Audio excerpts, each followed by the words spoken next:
নদিয়ার হাঁসখালী থানার বগুলাফাড়িতে কর্মরত এক এসআই এর ঝুলন্ত দেহ উদ্ধারকে কেন্দ্র করে শনিবার সকালে ব্যাপক চাঞ্চল্য ছড়া এলাকায়। মৃত পুলিশ কর্মীর নাম সুমন মণ্ডল।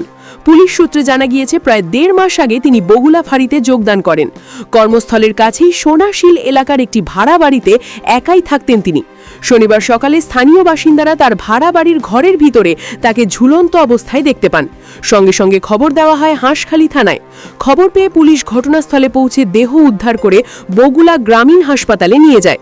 সেখানে কর্তব্যরত চিকিৎসক তাকে মৃত বলে ঘোষণা করেন।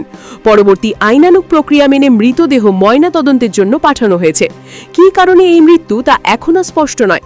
প্রাথমিকভাবে অস্বাভাবিক মৃত্যুর মামলা রুজু করে ঘটনার তদন্ত শুরু করেছে হাঁসখালী থানার পুলিশ। ঘটনাকে ঘিরে এলাকায় শোকের ছায়া নেমে এসেছে। নদিয়া থেকে স্টিং নিউজের রিপোর্ট। সুমন মণ্ডল নামের এই এএসআই অল্পদিনই এসেছিলেন, ভালো অফিসার, কিন্তু কেন আজকে উনি গলায় দড়ি নিয়ে আত্মহত্যা করেছেন বুঝতে পারছি না।